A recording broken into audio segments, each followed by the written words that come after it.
talk for a minute about something that's in the news this morning. Controversies about the national anthem being played at athletic events. Apparently recently the LSU women's basketball team was in the locker room during the performance of the national anthem, and they came out shortly after the anthem was over. And so the governor of Louisiana, Jeff Landry, is calling on Louisiana colleges to implement a policy that mandates players be out of the locker room, standing at attention, during the playing the national anthem. This kind of is part of the same controversy we've been seeing in professional sports leagues, where players would take a knee during the anthem and things like that. So, for some people, not being present during the anthem, not standing during the anthem, kneeling during the anthem is a sign of tremendous disrespect for our country. And I understand, people who feel that way. As someone who honestly doesn't feel comfortable standing for the anthem myself, I'd like to try to explain the other perspective.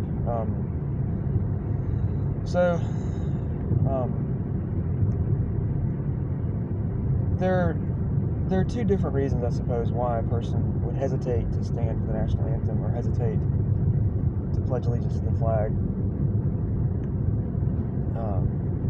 One would be out of a genuine attitude of disrespect and malice towards the United States, and the other would be out of a deep sadness and a feeling that to pledge or to stand is being complicit to a degree in dishonesty. So let's say that you work for a company that has a lot of problems. Employees are being mistreated, fraud is being committed, just a lot of serious corruption within the company. And let's say that every morning as an employee you're expected to stand and recite some creed of allegiance to the company, and part of that creed states how the company does what is right and treats employees justly and fairly. Now, if you're aware of all that's going on and all the corruption, you're going to hesitate to recite that creed, not because you hate the company, but because you don't want to give the impression to the outside world that the company is what it claims to be. You want it to be what it claims to be. You don't want to just help the company pretend to be what it says it is, while in practice it isn't what it says it is. And I feel like a similar scenario applies with things like the Pledge of Allegiance and the National Anthem. In the Pledge, for example, America is called a nation of liberty and justice for all, and it's probably true if you're just strictly comparing America to other countries and the level of freedom people enjoy here. But there's a lot of injustice in America. There's a lot of oppression in America. A lot of people who really do experience a trampling of their rights. And the last thing we want to do as Americans is yawn about that and just continue to perpetuate this myth that we are already, in fact, a nation of liberty and justice for all. We want to be that, but there's no good in pretending that we're already that when we're not yet that. So I think that's a really important point to make. That's my hesitancy for standing for the national anthem or the flag.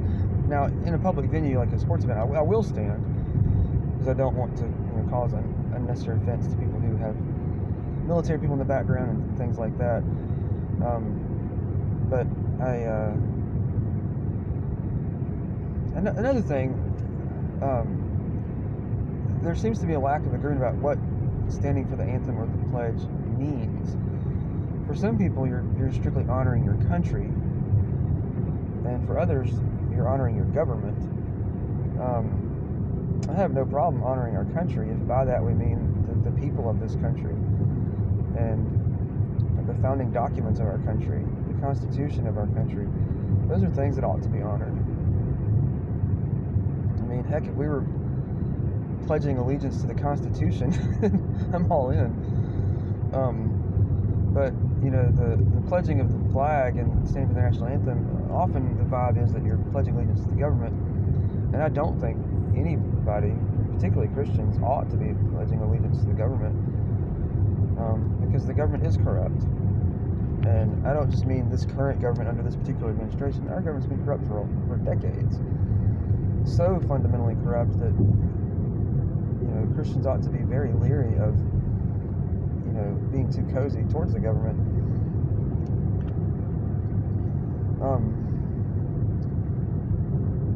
For those who point out the history of the national anthem, and it was written during the War of 1812, and it was a beautiful poem that celebrates America's victory over England, I agree with all that. I have no problem with the anthem, like the words, nothing like that.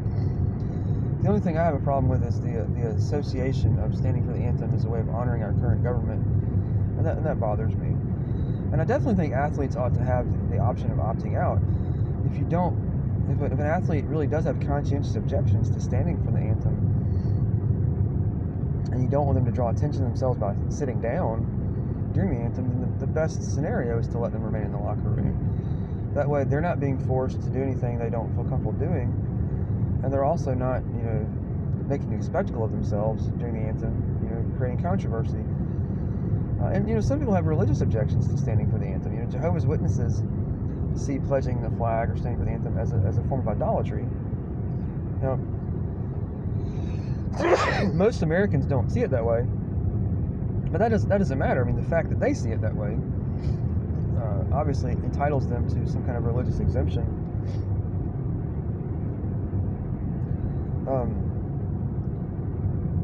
Yeah, at the end of the day, it's frustrating that the governor of Louisiana is wanting to make a rule about this, because it just seems like the best thing to do is just to let people follow their own convictions on things like this. And I don't really understand anyway that the need to have the anthem played at every sporting event. I mean, I have no problem with the anthem as such, and it seems like a great idea to play it like on Independence Day and American holidays celebrating our past, but I don't see the need to eulogize America every time a group of athletes get together to play sports. It just seems kind of overkill. I don't think that's patriotism. You know, patriotism means doing what's right and best for our country, making sure our Constitution is honored. Patriotism doesn't mean, you know, incessant, showy forms of, you know, overt, you know, praise for our country, things like that. That just seems to be a little overkill. Anyway, I realize that my position on this is controversial, but you know, I don't insist that anybody agree with me on this. I just wish that we could all agree to disagree and get along.